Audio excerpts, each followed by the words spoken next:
Pagi, Bapak Ibu Saudara-saudari yang dikasihi oleh Tuhan. Bagaimana kabarnya pada pagi hari ini? Puji Tuhan jikalau kita masih berada di dalam keadaan yang sehat.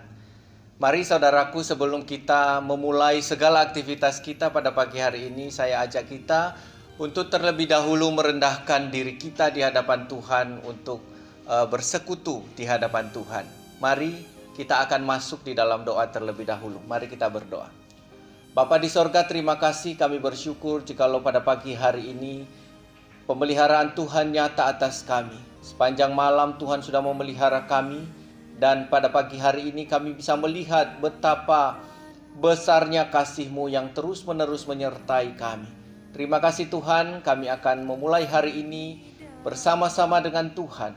Biarlah Engkau memimpin kami dengan firman-Mu. Terpuji nama-Mu Bapa. Di dalam nama Tuhan Yesus kami berdoa. Amin. Saudara-saudara yang dikasihi oleh Tuhan, pada pagi hari ini kita akan membaca firman Tuhan yang terambil di dalam Lukas pasalnya yang ke-17 ayatnya yang ke-10. Lukas 17 ayatnya yang ke-10 berbunyi demikian. Demikian jugalah kamu, apabila kamu telah melakukan segala sesuatu yang ditugaskan kepadamu, hendaklah kamu berkata, kami adalah hamba-hamba yang tidak berguna. Kami hanya melakukan apa yang kami harus lakukan. Nah, saudara-saudara yang dikasihi oleh Tuhan, jikalau di dalam Matius 25 ayat 30, kalau kita baca di sana, maka kita akan menemukan bahwa hamba yang tidak berguna itu justru dicampakkan oleh Tuhan. Tetapi di dalam bagian ini sangat berbeda, saudara-saudara.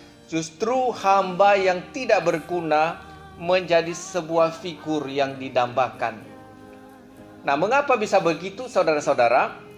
Kalau kita baca di dalam ayat tadi dikatakan bahwa apabila kamu telah melakukan segala sesuatu yang ditugaskan kepadamu, hendaklah kamu berkata, kami adalah hamba-hamba yang tak berguna. Kami hanya melakukan apa yang harus kami lakukan.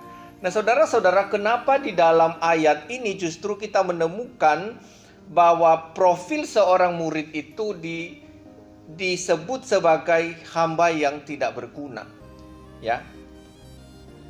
Nah, saudara-saudara, di sini kita harus menyadari sesuai dengan judul perikopnya Tuan dan Hamba.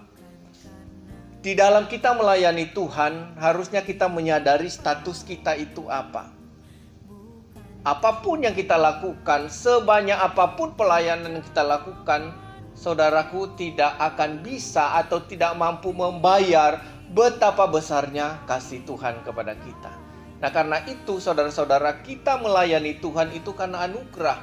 Bukan karena kita bisa, bukan karena kita hebat, tetapi kita bisa lakukan semua itu karena Tuhan beranugerah dan memberikan kita kesempatan untuk melayani Dia sebagai orang-orang yang sudah dibenarkan oleh Dia.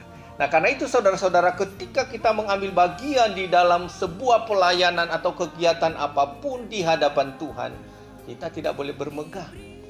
Kita tidak boleh menyombongkan diri, karena segala sesuatu yang kita lakukan dan yang kita gunakan untuk melayani Dia itu juga berasal dari Tuhan.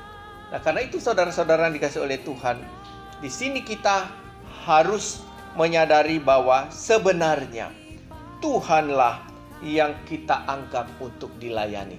Bukan kita yang layak untuk melayani Dia, tetapi Tuhan yang layak untuk kita layani. Karena itu saudara-saudara, di dalam melayani Tuhan, mari kita merendahkan diri kita serendah-rendahnya di hadapan Tuhan. Kita buang segala kesombongan, kita buang segala keangkuhan hidup kita. Kita hanyalah hamba-hamba yang tidak berguna. Kita hamba-hamba yang layak, bukan karena kita layak, tetapi karena Tuhan melayakkan kita. Karena itu berbahagialah setiap kita sebagai murid-murid Tuhan, jikalau kita memiliki kesempatan untuk melayani Tuhan, itu karena Tuhan beranugerah. Ada saatnya mungkin kita tidak ada kesempatan itu. Nah, karena itu gunakanlah kesempatan itu untuk melayani Dia, bukan untuk kita menyombongkan diri, tetapi justru untuk menunjukkan bahwa Tuhan kita adalah layak dipuji dan layak untuk dilayani oleh setiap umat tebusannya. Kiranya firman Tuhan ini saudara-saudara boleh menjadi berkat bagi kita. Mari kita berdoa. Bapa di sorga, terima kasih pada pagi hari ini kami sudah merenungkan firman Tuhan bersama-sama. Kiranya Engkau boleh terus memimpin kami dan memampukan kami untuk melayani-Mu dengan kerendahan hati. Terpuji nama-Mu Bapa. Dalam nama Tuhan Yesus kami berdoa. Amin. Demikian saja saudara-saudara renungan pada pagi hari ini. Selamat beraktivitas. Tuhan Yesus memberkati kita semua.